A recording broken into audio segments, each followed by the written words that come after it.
Ito yung pinaka-latest po na ating nasagap ngayon patungkol kay Daniel Gafford sa Los Angeles Lakers. Ayon sa pinaka-latest na impormasyon galing kay Brett Siegel ng Clutch Points, ang Los Angeles Lakers ay nagbabantay lamang daw kay Daniel Gafford ng Dallas Mavericks.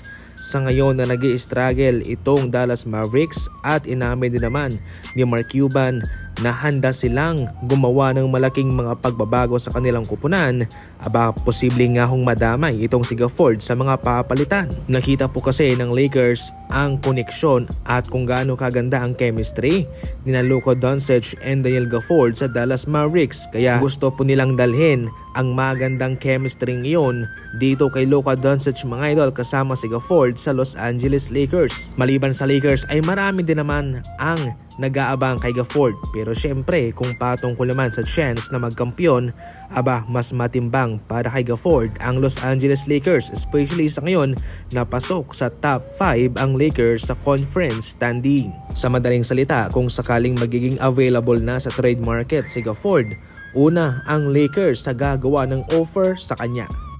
Nung mawala si Kentavious Caldwell-Pope sa Nuggets ay nag-i-struggle sila. Wala silang nakuhang veteranong katulad niya.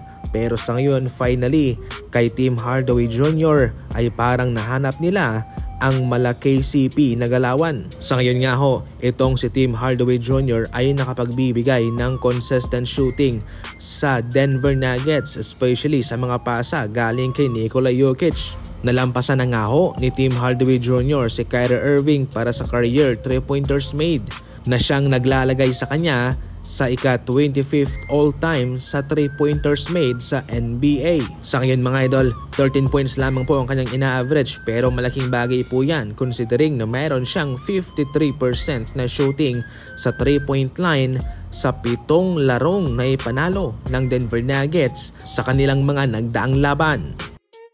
Samantala, heto na mga idol, lumalabas na sa ngayon ang mga balita patungkol kay Coach Willie Green sa Pelicans. Kaya pala, desidido na ang Pelicans na siya itanggalin sapagkat hindi nagustuhan ni Jordan Poole ang pagtanggal sa kanya sa starting lineup despite na maganda naman ang kanyang inilalaro at hindi siya nag-i-struggle. Kinestyon mismo ni Jordan Poole ang pagtanggal sa kanya at paglagay sa bench ng Pelicans despite na nasa double digit naman ang kanyang ina-average.